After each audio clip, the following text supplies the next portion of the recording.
प्राचीन काल की बात है। एक छोटे से गांव में एक व्यक्ति रहता था जिसका नाम श्रीराम था। श्रीराम एक गरीब किसान था जिसकी स्थिति काफी दयनीय थी।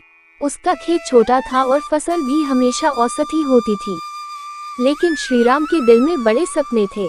वह हमेशा सोचता कि कैसे वह अपनी स्थिति बदल सकता है और एक दिन बड़ा आदमी बन सकता है। एक दिन उसने गांव के बुजुर्गों से सुना कि अगर मेहनत की जाए और सही तरीके से काम किया जाए तो कोई भी सपना पूरा हो सकता है। ये बात उसके मन में घर कर गई। उसने ठान लिया कि वह अपने जीवन में बदलाव लाएगा और कभी हार नहीं मानेगा।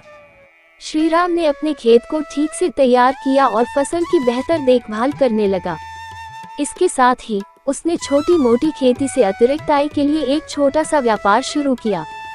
उसने अपने गांव में एक छोटी सी दुकान खोली जिसमें वह कृषि उत्पाद और घरेलू सामान बेचने लगा। शुरुआत में उसे कठिनाइयां आईं, लेकिन उसने कभी हार नहीं मानी। वह हर दिन सुबह जल्दी उठता और अपनी दुकान को अच्छी तरह से संभालता। धीरे धीरे श्रीराम की मेहनत रंग लाने लगी। उसकी दुकान की बिक्री बढ़ने लगी और उसने सोचा कि अब समय है अपने व्यापार को विस्तार देने का। उसने गांव के बाहर के शहरों में भी अपने सामान की बिक्री शुरू की और एक अच्छी खासी ग्राहक वर्ग तैयार कर लिया। समय के साथ श्रीराम की दुकान एक बड़े स्टोर में बदल गई। उसने अपने व्यापार का विस्तार किया और विभिन्न प्रकार के सामानों की बिक्री करने लगा। उसकी ईमानदारी और ग्राहकों के प्रति उसकी सजगता ने उसे और अधिक सफलता दिलाई। अब वह गांव का सबसे बड़ा व्यापारी बन गया था और उसकी कंपनी कई शहरों में फैल गई थी। श्रीराम ने अपनी सफलता को कभी भी व्यक्तिगत उपलब्धि के रूप में नहीं देखा। उसने हमेशा अपने कर्मचारियों की भलाई का ध्यान रखा और उन्हें बेहतर वेतन और सुविधाएं प्रदान की।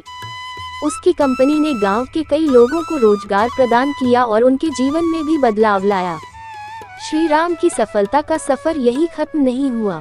उसने महसूस किया कि उसके पास बहुत सारी संपत्ति और धन है, लेकिन सबसे बड़ा इनाम समाज की सेवा करना है। उसने एक बड़ा स्कूल और अस्पताल बनवाया ताकि गांव के लोगों को शिक्षा और चिकित्सा की बेहतर सुविधाएं मिल सके।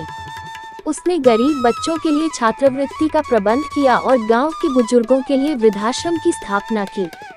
उसने समाज के हर वर्ग की सहायता की और समाज में एक नई ऊर्जा और प्रेरणा का संचार किया। श्रीराम की कहानी केवल उसके व्यक्तिगत संघर्ष की नहीं है, बल्कि यह सिखाती है कि जब व्यक्ति अपने सपनों के प्रति सच्चा और समर्पित होता है तो वह न केवल अपनी स्थिति बदल सकता है, बल्कि समाज को भी एक नया दिशा दे सकता है। उसने ये साबित कर दिया कि किसी भी कठिनाई को पार कर सकते हैं, अगर हमारे पास दृढ़ संकल्प और मेहनत की भावना हो। उसकी कहानी ने ये संदेश दिया कि सच्ची मेहनत और ईमानदारी से किए गए प्रयास किसी भी व्यक्ति को उसकी मंजिल तक पहुंचाने में सक्षम होते हैं। श्रीराम का जीवन एक प्रेरणा है कि हम अपने सपनों को साकार करने के लिए निरंतर प्रयास करें और समाज की भलाई के लिए भी काम करें।